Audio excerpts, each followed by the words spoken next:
Rwy'n 10 munud ar y cloc yma. Michael Wilde ydy'r targed, y peniad ymlaen, mae'n syrthio Jamie Insel. Gol syml, gol uniongyrchol. Gol sy'n cronu closdale effeithiol Cei Connah o chwarae. Y peniad gan Wilde, Insel sy'n manteisio, Cei Connah ar y blaen. James Owen, tuag at y postyn pella. Y peniad allan mond tuag at Callum Roberts. A Michael Wilde ar cynnig acrobataidd.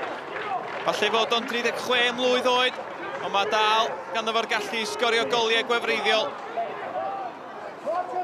Owen at Priestley Farquharson. Farquharson yn torri tu fewn, yr ergyd isel arbediad gan Wilson. A Michael Wilde yn methu. Hogia Andy Morrison yn pwyso'r ddiwedd yr hanner. Danny Holmes y bêl hir. Tuag at y cawr Priestley Farquharson. Kane Owen sy'n ei fugeilio fo. Croesiad yn un sal. Billy Borge yn camreoli ac oedd na wthiad ar Insel. Dean John yn pwyntio at y smotyn. Rhyw funud i fewn i'r ail hanner. A Billy Borge yn ildio cic o'r smotyn. Callum Morris felly. Mae di methu un cic o'r smotyn y tymor yma. Ond dim problem efo honna yn gyrru Rhys Wilson y ffordd anghywir. Dechrau delfrydol i'r ail hanner i'r nomadiad. Hudson ar croesiad y peniad allan gan George Horan. A mae yna 3 erbyn 2 fan hyn. Callum Morris sydd â hi, Insel i'r chwith, Michael Wilde sydd i'r dde. A dyma Wilde. Wilde ar ergyd, Wilson yn arbed ac yn cadw tîm Rhys Griffiths yn y gêm. Bras ar arwydd. Farquharson sy'n codi ac mae'n syrthio i Jamie Insel. Ac mae bron yn union fel y gol gyntaf.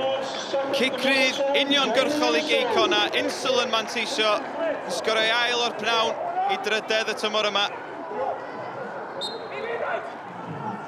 Kane Owen. O, di oedd i dal. Lewis Bras oedd i ar ei linell.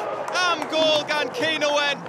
Mae di sgorio yn erbyn y Seintiau, mae di sgorio yn erbyn y Barry. Tybed os ai gol i'w rwyd ei hun fydd hon gan Lewis Bras. Dwi'n siŵr fydd Kane Owen yn ei hawlio hi be bynnag. Mae'n dyn tymor yma, mae Barry yn y top. Curo Seintiau newydd ddwy, da ni heb di colli. Da ni'n chwarae dda. Mae lot o tîm eraill yn chwarae, Caernarfon yn chwarae'n dda. So dwi'n meddwl bydd yn tymor exciting. Up until now, we've not really this season worked the keeper hard enough. And, and today, I thought, at times I thought we were very good, but again, we can be better right across the board, and we're actively looking at that, we seek perfection, but, we're getting closer each week.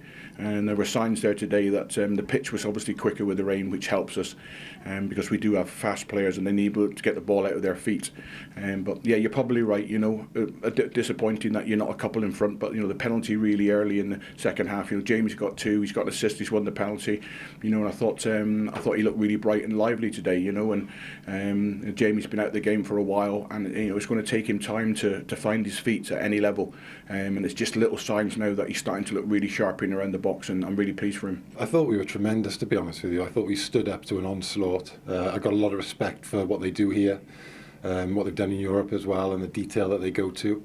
And we came off second best. There's no question that they deserved to win the game, but the way we stood up to the constant onslaught that we had, I think a lot of other teams might have folded, and certainly in the past we would have folded. So we've shown that we're learning, and we've learned from the first 7 or 8 games. And I thought we gave a good account of ourselves.